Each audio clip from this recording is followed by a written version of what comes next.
Zacharie, chapitre 1.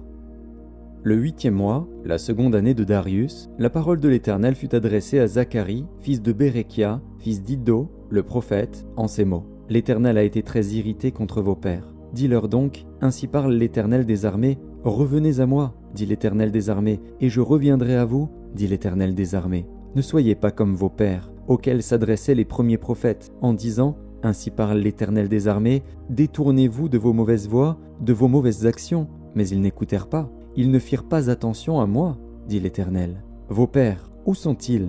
Et les prophètes pouvaient-ils vivre éternellement? Cependant mes paroles et les ordres que j'avais donnés à mes serviteurs, les prophètes, n'ont-ils pas atteint vos pères? Ils se sont retournés, et ils ont dit, l'Éternel des armées nous a traités comme il avait résolu de le faire selon nos voies et nos actions. Le 24e jour du 11e mois, qui est le mois de Shebat, la seconde année de Darius, la parole de l'Éternel fut adressée à Zacharie, fils de Béréchia, fils d'Iddo, le prophète, en ces mots.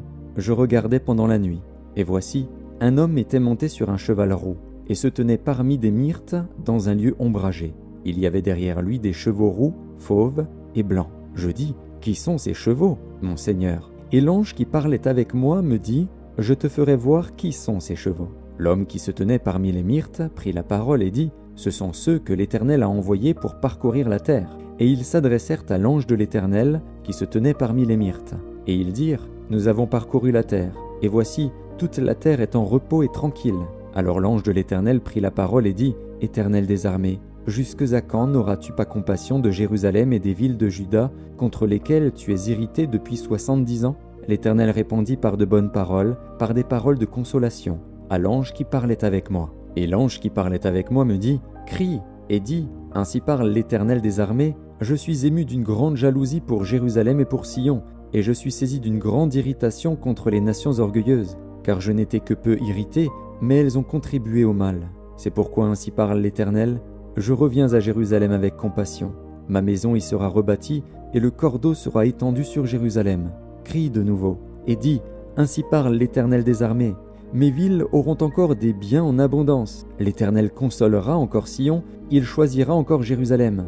Je levai les yeux et je regardai, et voici, il y avait 4 cornes. Je dis à l'ange qui parlait avec moi, qu'est-ce que ces cornes? Et il me dit, ce sont les cornes qui ont dispersé Juda, Israël et Jérusalem. L'Éternel me fit voir 4 forgerons. Je dis, que viennent-ils faire? Et il dit, ce sont les cornes qui ont dispersé Juda, tellement que nul ne lève la tête. Et ces forgerons sont venus pour les effrayer et pour abattre les cornes des nations qui ont levé la corne contre le pays de Juda, afin d'en disperser les habitants.